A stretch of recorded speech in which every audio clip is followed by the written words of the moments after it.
Sir मेरा ना एक और सॉरी, आवाज क्वेश्चन नहीं आ था। रही थी। हम्म। सर सर ये जो डेफिनेशन ऑफ एजुकेशन है सर, ये मतलब इस तरह मतलब कभी कभी पास्ट पेपर में आई हुई है कि जिस तरह डेफिनेशन होती है और पूछा जाता है कि ये किसने लिखी या किसने इंट्रोड्यूस करवाई, सर इस तरह का कुछ। बिल्कुल बिल्कुल आई हुई है पास्ट पेपर के अंदर।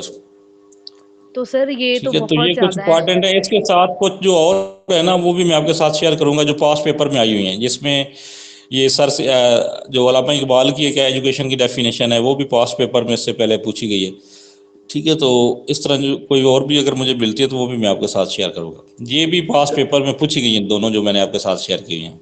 जी सर, सर अगर इस तरह देखा जाए तो सर कुछ ना 15 से 20 बहुत मतलब इस तरह बहुत ज्यादा इम्पोर्टेंट है, तो सर फिर उनको भी तो साथ पढ़ा जाए ना, ऐसे ये इसके साथ बिल्कुल साथ पढ़ा और जाए। भी ऐड की जाए जो हमें मिल बिल्कुल रही ऐड हैं। करते हैं, बिल्कुल ऐसे ओके ही सर। है। Okay okay sir. ठीक है। अच्छा, आज हमने स्टार्ट करना है कि एजुकेशन इन सब कॉन्टिनेंट। इसको मैंने दो हिस्सों में डिवाइड किया है सब कॉन्टिनेंट में जो एजुकेशन है। एक तो वो है जो कि ब्रिटिश गवर्नमेंट की तरफ से जो इकदाम किए गए एजुकेशन के फ़रोग के लिए। ठीक है, और उसके साथ साथ जो इसका सेकंड पोर्शन मैंने बनाया है, उसमें है कि जो यहाँ की कुछ ऑर्गेनाइजेशन थी, उन्होंने एजुकेशन को फ़रोग देने में अपना क्या रोल अदा किया। ठीक है, तो इसमें अगर हम ब्रिटिश गवर्नमेंट की तरफ से जो कुछ किया गया उसकी बात करें, तो उसमें सबसे इम्पोर्टेंट है चार्टर एक्ट है 1813 का। उसके बाद लॉर्ड मैकाले,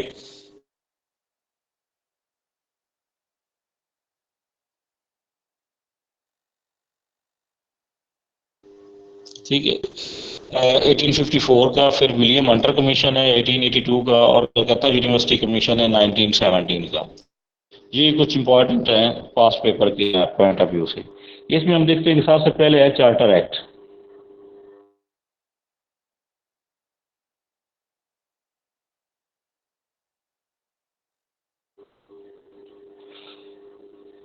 एटीन थर्टीन का जो चार्टर एक्ट है, अच्छा, ये चार्टर का मतलब होता है कोई एग्रीमेंट आप कह लें, ठीक है।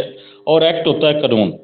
तो कानून वो होता है जिसको वहाँ की वो पास करती है। ठीक है, तो इसको हम चार्टर एक्ट इसलिए कहते हैं कि ये एक वहाँ की जो ब्रिटिश गवर्नमेंट थी उसका ईस्ट इंडिया कंपनी के साथ एक एक्ट होता था। ठीक है, और उस एग्रीमेंट की मंजूरी जो है वो ब्रिटिश पार्लियामेंट देती थी। ये हर 20 साल के बाद जो कंपनी थी ईस्ट इंडिया कंपनी, उसको अपना ये चार्टर या आप कह लें कि जो एग्रीमेंट था उनका, उसको उन्होंने रिन्यू करवाना था।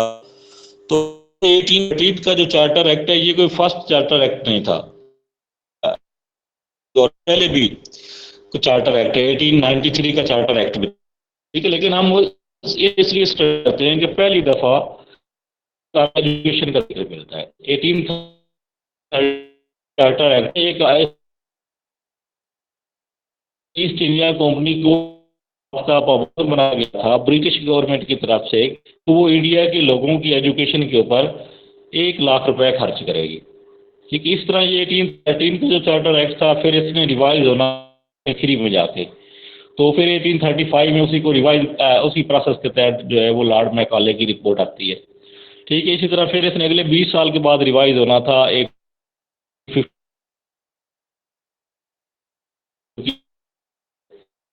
तो इस तरह ये 20 साल बाद जो है वो होना था। वॉइस का बताएं, ये मैसेज आया कि काट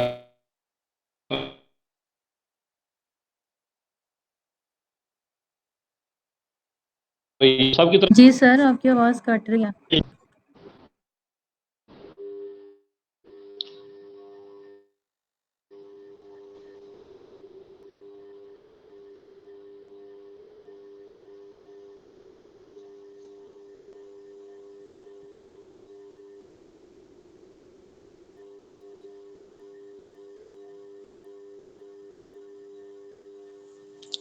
हेलो।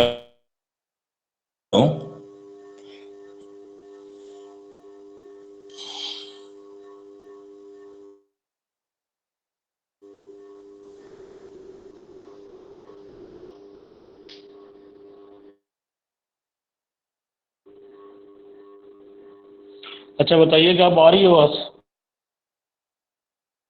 सर आ रही है।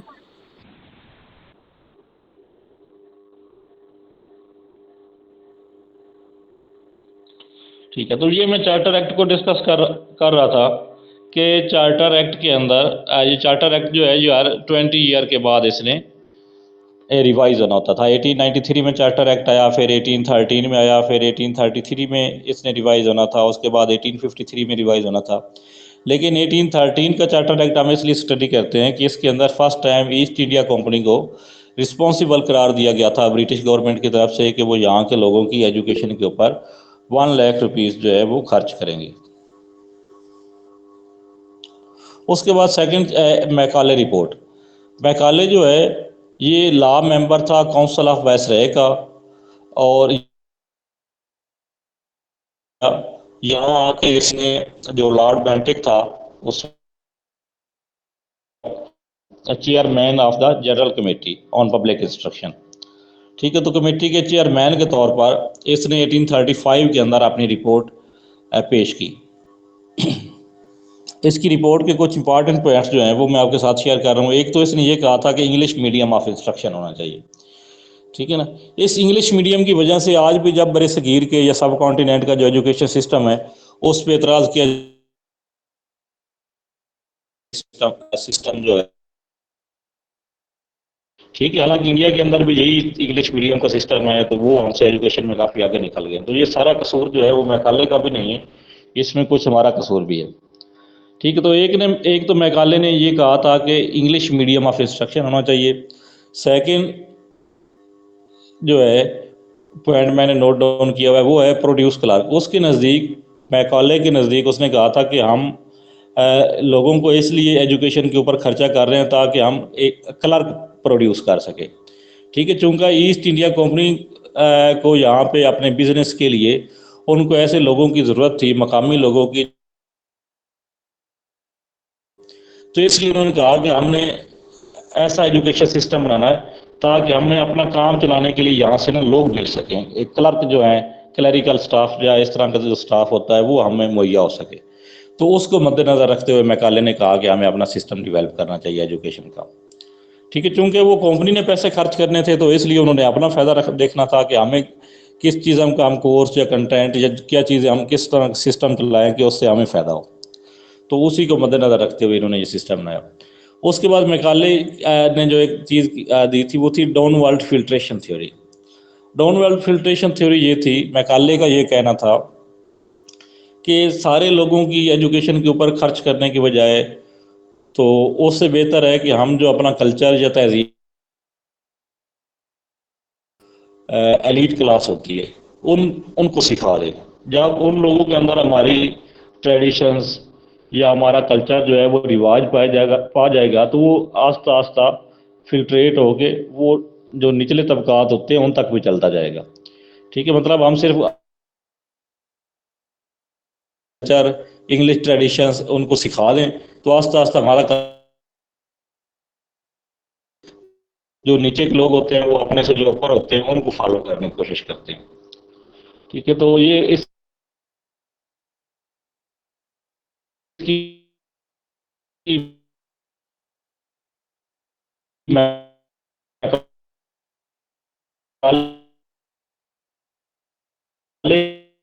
की रिकमेंडेशन थी कि 1845 के अंदर इंग्लिश को क्लियर कर दिया गया। उसके बाद इसमें सेकंड हमारे पास जो है रिपोर्ट वो है वुड डिस्पैच। ये इसको हम इंग्लिश सॉरी कहते हैं इंडियन एजुकेशन का ये सबसे इम्पोर्टेंट रिपोर्ट इसको तस्लीम किया जाता है, ठीक है। चार्ल्स वुड जो है वो उसने प्रेसिडेंट बोर्ड ऑफ कंट्रोल था, वो इंडिया में आया। यहाँ आके उसने जो लॉर्ड डलहौजी जो वायसराय था उससे उसने मुलाकात की और वापस जाकर वहाँ से अपनी कंडीशन उसने डिस्पैच की।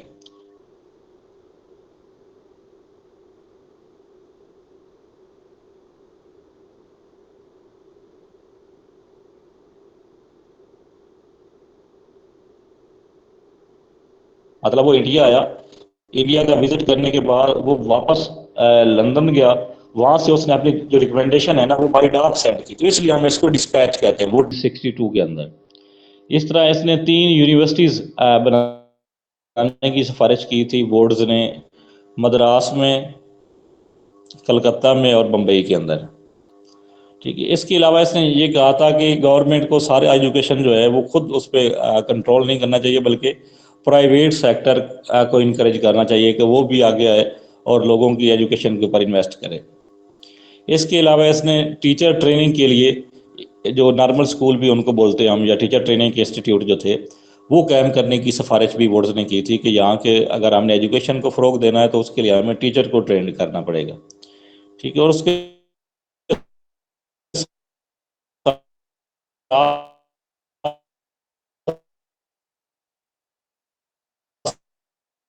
साले के उल्ट था। मैकाले जो है उसने कहा था कि हमें लोगों को इंग्लिश या जो वेस्टर्न एजुकेशन है वो सिखानी है, जबकि इसने कहा कि आप मशरकी मगरबी तालीम के साथ साथ मशरकी इल्म जो हैं वो भी सिखाएं स्टूडेंट्स को। उसके बाद विलियम हंटर कमीशन जो है ये सब कॉन्टिनेंट की हिस्ट्री में पहला एजुकेशन, सबसे पहला एजुकेशन कमीशन इंडिया की तारीख के अंदर बना है, वो है विलियम हंटर कमीशन। ठीक है। ये लॉर्ड रेपन जो उस वक्त के वायसराय थे, उन्होंने ये कमीशन बनाया था फरवरी 1882 के अंदर। कमीशन का चेयरमैन जो है वो विलियम हंटर था। विलियम हंटर ने अपनी रिपोर्ट 1883 में प्रेजेंट की। ठीक है। उसके अकॉर्डिंग जो उसने रिपोर्ट की थी, ये जो सारा कमीशन था ना, ये असल में था प्राइमरी एजुकेशन पे कमीशन का ज़्यादा फोकस था कि प्राइमरी एजुकेशन को हम किस तरह प्रमोट करेंगे जहाँ पे। तो उसी के हवाले से इनकी जो कुछ रिकमेंडेशन थी, एक तो इन्होंने कहा था कि government should hand over secondary education to private sector and focus just at primary education. ये विलियम हंटर ने ये तजवीज़ दी थी कि गवर्नमेंट को जो है उसको चाहिए कि वो सेकेंडरी एजुकेशन को प्राइवेट कर दे और सारा फोकस अपना प्राइमरी एजुकेशन पे करे। इसके अलावा इसने ये कहा था कि मीडियम ऑफ इंस्ट्रक्शन जो है प्राइमरी लेवल पे वो मदर टंग होनी चाहिए। ठीक है। मादरी ज़बान में इसने कहा कि आप बच्चों को प्राइमरी की सतह पर तालीम दें, और सेकेंडरी सतह पर इसने कहा कि मीडियम ऑफ इंस्ट्रक्शन जो है वो इंग्लिश होना चाहिए।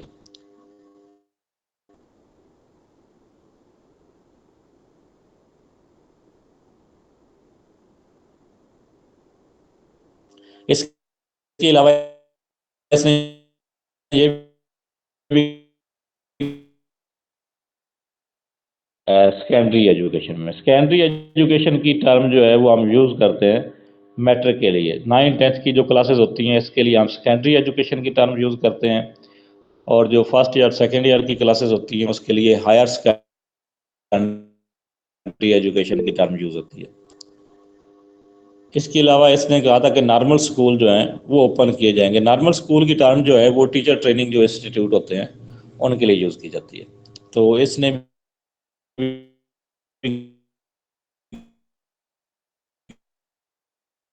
कहा कि टीचर ट्रेनिंग पे फोकस किया जाए।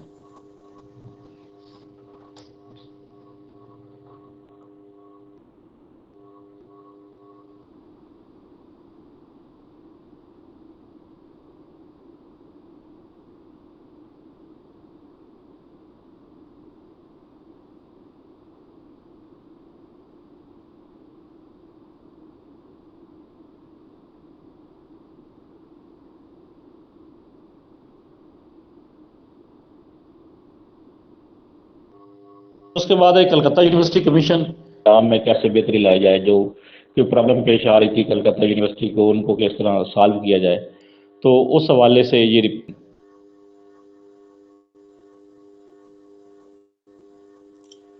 आवाज़ आ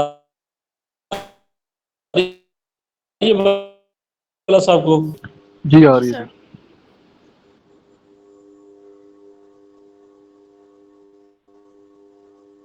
जी सर आ रही है। ये अरूज मंजूर का मैसेज है कि आवाज़ नहीं आ रही।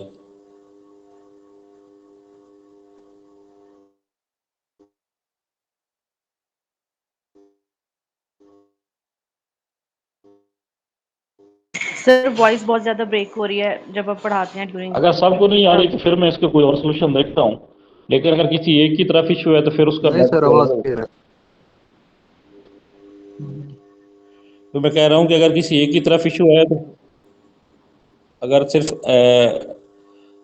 किसी एक की तरफ इशू है तो फिर उसका थोड़ा नेट वीक होगा, तो वो उसे चाहिए कि अपना नेट या सर सिग्नल बीच में जो ब्रेक है हो वो जाती ज़रा है बेहतर आपकी कर ले। आवाज पढ़ाते हुए। अच्छा, ठीक है। अच्छा, इसकी ना मैंने साथ रिकॉर्डिंग भी ऑन की हुई है, तो ये रिकॉर्डिंग भी मैं शेयर कर दूंगा। जहाँ से आपको कोई चीज़ सब लगे कि समझ नहीं आ रही तो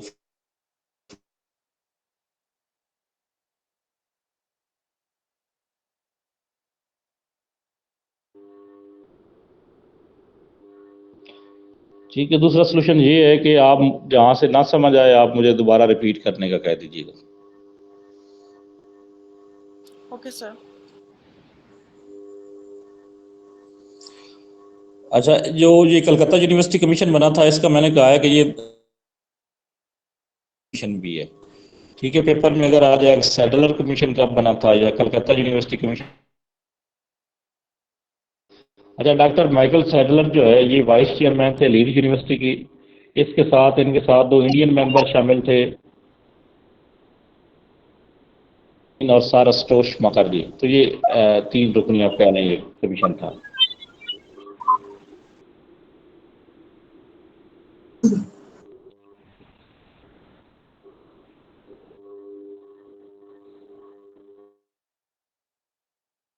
रिकमेंडेशन थी इनकी, रिकमेंडेशन जो है ना वो कलकत्ता यूनिवर्सिटी के सिनेरियो के हिसाब से थी।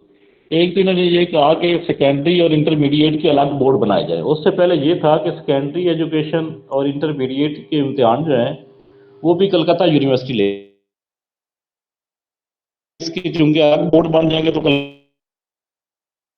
हद तक कम हो जाएगा। इसके अलावा इन्होंने इंटर क्लासेस जो है वो डिग्री क्लासेस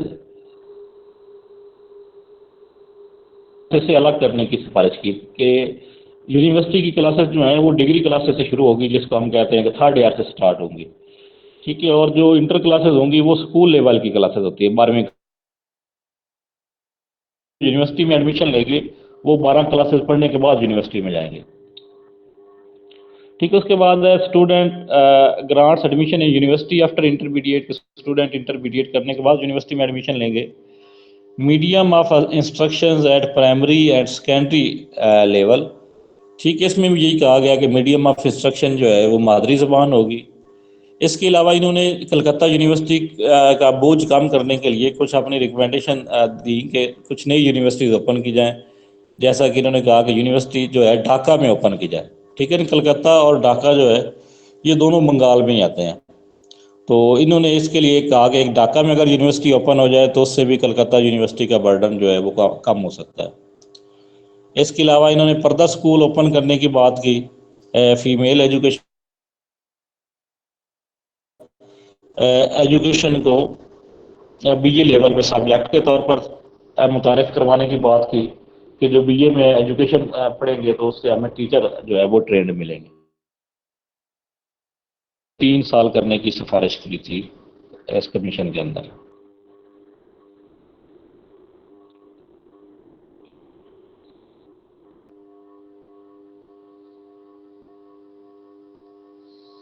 ठीक है, ये हम आज यहाँ तक ही करेंगे। ये मैं नोट्स आपके साथ शेयर कर दूंगा, इसको आप लोग स्टडी कर लीजिएगा। ये जो मुस्लिम मूवमेंट्स हैं इनको हम थोड़ा कल स्टडी कर लेंगे। कुछ की तरफ जो है वो थोड़ा सिग्नल इशू भी है शायद, तो उस वजह से भी मुश्किल ना बना। यहाँ तक कोई क्वेश्चन है तो वो आप पूछ सकते हैं।